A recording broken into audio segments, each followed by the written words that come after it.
উপকূলের মানুষ যারা প্রতি বছর বেড়িবাঁধ ভেঙে ভাসে বান আর চোখের জলে শিকার হন ছলনার, এই কষ্ট তাদের পাওয়া উত্তরাধিকার সূত্রে।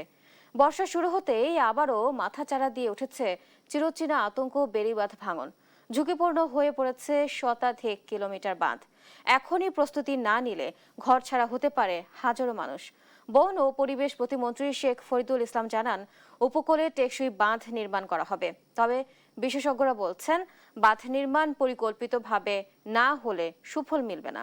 তৌফিক মাহমুদ মুন্নার বিশেষ বেড়িবাঁধে ভাঙন এজন্য উপকূলবাসীর চিরচেনা এক আতঙ্কের নাম। প্রতিবার বর্ষা শুরু হতেই মনে জাগে ভয়ের আতঙ্ক। উপকূলীয় জেলা খুলনা, বাগেরহাট, সাতক্ষীরা সহ বিভিন্ন এলাকায় নদীর তীব্র স্রোত আর জোয়ারের চাপে ঝুঁকিপূর্ণ হয়ে পড়েছে শতাধিক কিলোমিটার বেড়িবাঁধ। ভাঙনের কবলে চোখের সামনে বিলীন হয় শেষ সম্বলটুকু। হাহাকার ছড়িয়ে পড়ে দিশেহারা অবলিত পানিবন্দী লোকালয়ে, ভেঙে পড়ে যোগাযোগ ব্যবস্থা। দুর্যোগপূর্ণ পরিবেশে বেড়িবাঁধ এই উপকূলে একমাত্র রক্ষা কবচ। অথচ 60-এর দশকে নির্মিত বেড়িবাঁধ জোড়াতালি দিয়ে এতদিন চলে আসলেও বর্তমান পরিস্থিতি আশঙ্কাজনক। আমাদের সুইচ গেট আছে, সুইচ গেট ভেঙে চলে যায় আমপান ঝড়ে।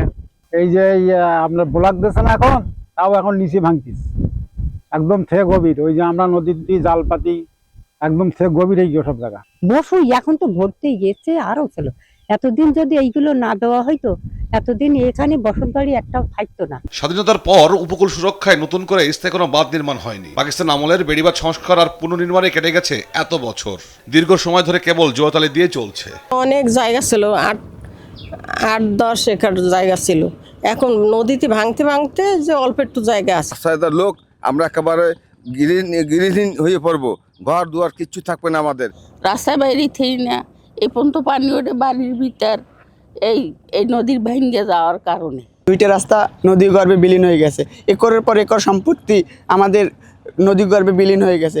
ঘর বাড়িগুলো সব ভেঙে চুরে তছনছ হয়ে গেছে। উপকূলের লোক হিসেবে দায়িত্ব নিয়েই টেকসই বেড়িবাঁধের কথা জানালেন বন ও পরিবেশ প্রতিমন্ত্রী শেখ ফরিদুল ইসলাম। অতীতের দুর্নীতি তদন্ত করে ব্যবস্থা নেওয়ার কথাও জানান প্রতিমন্ত্রী। উপকূলের যেগুলো আছে, যেহেতু আমি উপকূলের মানুষ এবং এখানকার মানুষ জলবায়ু পরিবর্তনের শিকার, নদী ভাঙ্গনের শিকার বা বিভিন্ন ধরনের সমস্যা আছে, তো সেগুলো নিয়ে আমরা কাজ করছি। মানুষের ঝুঁকিপূর্ণ জীবন, একটা হচ্ছে কিছু মানুষ আছে জীবন বাঁচাতে, কিছু মানুষ আছে জীবন সাজাতে।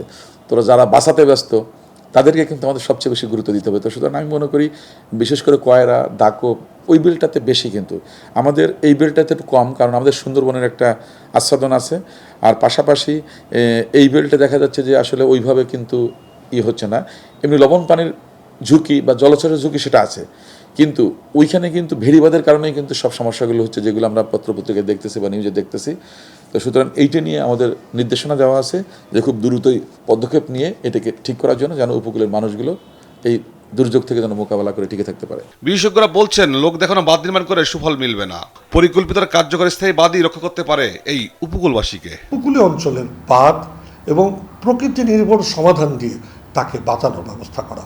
আমি বিশ্বাস করি উনিও উপকূলীয় অঞ্চলের মানুষ এবং অনেক বছর ধরে সুন্দরবন আন্দোলন থেকে অনেক আন্দোলন নেতৃত্ব দিয়েছেন। উপকূলীয় অঞ্চলের জন্য অষ্টমাসী বাঁধ সহ বৃক্ষরোপণ এবং বৃক্ষর মাধ্যমে যে প্রতিরোধ ব্যবস্থা তৈরি করার যে প্রক্রিয়া, সেটির জন্য যে পরিকল্পনা ধারণা, সেগুলি করার জন্য অনেক বিশেষজ্ঞ বাংলাদেশি রয়েছেন। তৌফিক মাহমুদ মুন্না, দেশ টিভি, ঢাকা।